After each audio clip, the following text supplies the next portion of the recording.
Hi everyone.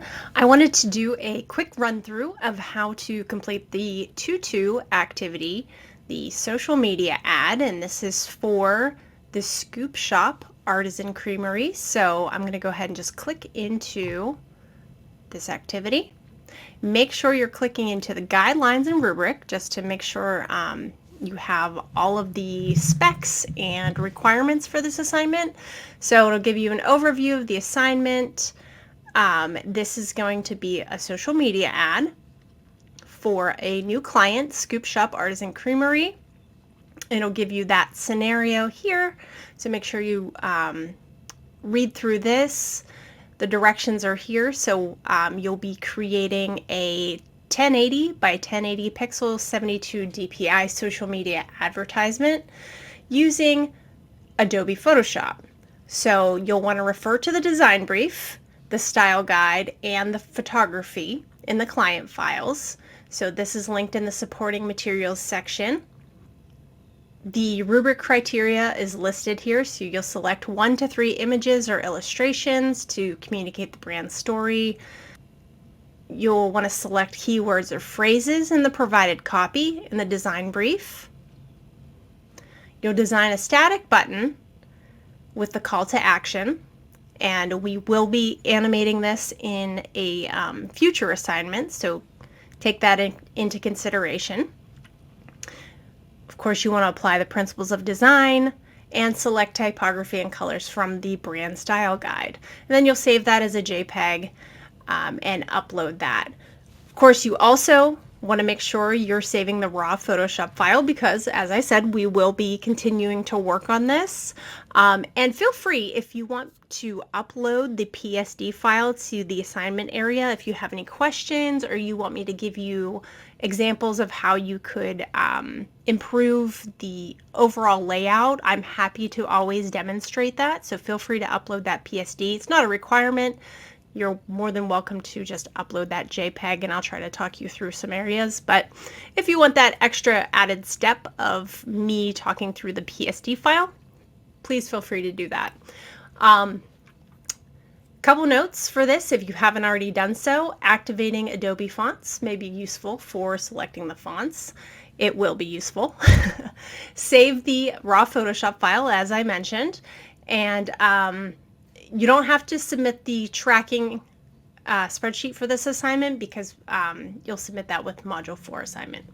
So to get started, you want to make sure you go down here to supporting materials, download the GRA 415 Module 2 client files, and when you unzip that file, you'll see this folder. So this has a Illustrator file with the brand guide and also a PDF, and this is what this contains. So if you open up the Illustrator file, you have access to all of the logos, the colors, the icons are provided here as well, and then you'll see the typography is this BD Supper Regular and then Basic Sans Light. And as it mentions in the activity guidelines, you'll want to make sure you activate those fonts in Adobe Fonts. So you'll likely see me demonstrate this a few times in this class, but to activate Adobe Fonts, you'll want to go to fonts.adobe.com and you can search for the font name. So we've got this BD Supper Regular, Basic Sans Light. So you can just search BD Supper. And of course you have to be signed into your Adobe account to activate the fonts. So if you search for a font, you try to activate it, it'll likely prompt you to sign in, but the BD Supper Regular is here. I already have this added. If it's something that I needed to add, I would just click the add font. Let me see if I have Basic Sans. I'm sure I probably do, but I'll just double check.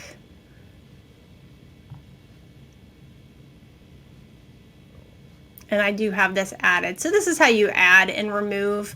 If I remove this one, I could just go ahead and click add family again. And you don't have to add all of them. You can select the one that you want.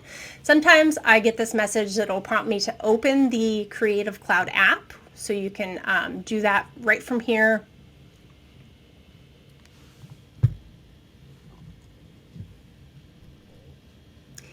And it'll open Adobe fonts in the Creative Cloud app. And you can just take a look at, these are all the Adobe fonts that I have that are activated right now. So just taking a look, here's Basic Sans. So right here, it'll prompt me to install Family. So if you do get this prompt, just go ahead and open Adobe fonts and it'll install that from the cloud for you. So from here, heading back to the specs, so of course you want to do this 1080 by 1080 pixel. It's going to be 72 ppi. I'm going to go ahead and open up Photoshop here. So this was what I put together kind of as an example, and you'll see if you have already downloaded the client files, there is some copy for the social media ad, and these are kind of examples of what you can use. Now you'll note in the assignment area, let me see if I can find this here. So you'll want to select keywords and phrases from the provided copy. So it's not required that you use all of this copy here. This might be a little bit heavy for a social media ad, but choose some keywords and phrases from the provided copy. And of course, it's up to you to decide which phrases to include. So you'll want to consider all of these. You know, does it communicate the brand story? Why did you highlight those keywords and phrases? Is there anything that's unnecessary? Does it achieve all the goals listed in the design brief? So, you know, keep all of these little pieces in mind. And of course, you want to include a call to action button, which I already mentioned. So I have that sort of outlined here. And a couple other pieces to consider, you know, as you're looking at that text to use, things that you could pull out from this campaign message could be utterly creamy perfection. That would be a great headline. Vegan and lactose-free varieties. That could be maybe a little call out. So, you know, it's up to you to sort of determine what those key phrases that you want to promote are going to be. The call to action button, that should definitely be there, this order now, because this is something we'll be doing next. We'll be animating this button. So again, you know, make sure as you're working on this to save it as a PSD file, and then the next part of this will be animating that button. So I'm using brand photography from the provided photography. So I have this happy teenage girl image. I sort of created a layer mask and, you know, pulled her out of the background, and I found this illustration. It's kind of like dripping ice cream in the background. I pulled in the vector logo here. And then the copy I used, I just used Get the Scoop as sort of a headline. And then I included the order quart online and get a free sample of our daily special as the text, and kind of put some emphasis on that order now button. And I used some of the illustrations from the brand guide. So what's really fun about, in my opinion, of course, about using vector artwork is that it translates nicely directly from Illustrator right into Photoshop or InDesign. So what I like doing is when I'm working on something like this, I'll have it open in Illustrator and I'll just basically copy and paste. So as you're setting up your file, course, you want to do a file new. It's going to be 1080 by 1080. So it's just going to be a square, 72 ppi, RGB color. And then I just copied that logo from Illustrator and I'm pasting it in as a smart object. So that retains those vector qualities, so you can essentially resize this so it's pretty large and you're not going to lose any quality. Sometimes I see people kind of taking the extra step of exporting it as a JPEG or something like that. But for best quality, if you have the vector logo, directly embed it by copying and pasting it from Illustrator. That's just going to give you the best quality looking vector art. So I did the same thing with the provided iconography as well. Just copy and paste that.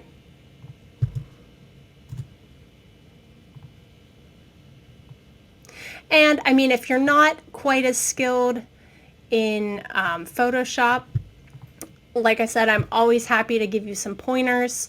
One of the things I did was I took that photo of the girl and I sort of cut her out of the background.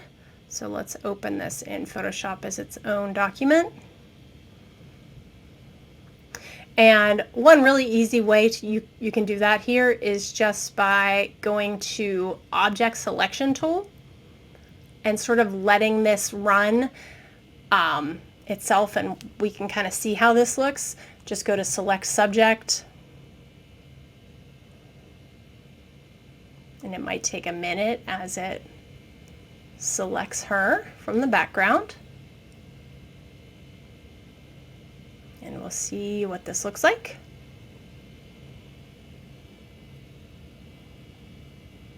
So it looks like it did a pretty decent job. So what I'm going to do here is go to Select and Mask. And you can sort of adjust the transparency here to see how things look. And I think that looks pretty decent. So Photoshop is really pretty good at you know, sort of creating those selections for you. Sometimes you get some things on a complex background that aren't quite as easy, but the photos that are chosen here, with all being, you know, a pretty solid colored background, they should be fairly easy to select in this way. So I'm going to go ahead and output this to a new layer with Layer Mask. We'll hit OK. And then from here, you can see I'm just kind of pulling this away. I'm going to use my Move tool and just drag this right into this canvas that I've created. And now I'm going to go ahead and zoom out. I'm just using Control minus, and then I'm going to do a Control T to transform. And keep in mind, in Photoshop, you don't have to hold the Shift key when you resize. If you do hold the Shift key, it's going to skew those proportions. So I'm going to make her kind of as big as the canvas is. And then we'll go ahead and zoom back in so you can see what it kind of looked like. And then, you know, from there, I think I found that dripping ice cream on, it might have been like Vecteezy or something. So it was like a free vector site. Anything that you want to resize, I recommend just doing a Control T. So that's the free transform tool. And again, don't hold the Shift key as you're resizing. Opposite of Illustrator. So hopefully that gives you some good insights. I'll kind of demonstrate as well with the text.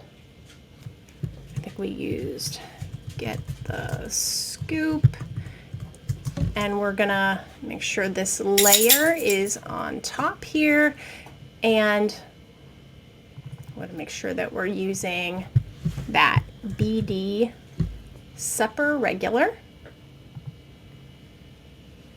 And then you know, of course you can make that a little bit larger.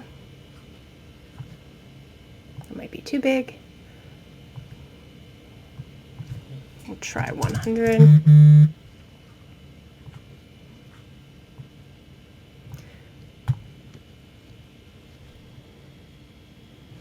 And this is where I ended up, obviously, from, you know, sort of playing around with that. But hopefully it's, you know, that kind of clarifies the assignment for you and where we will be going, you know, going forward. Again, make sure you save this as a PSD file. And like I said, if you want to upload that PSD file to the assignment area as well as your JPEG, feel free to do that. And I'll be happy to sort of walk you through anything in Photoshop that you might have questions about.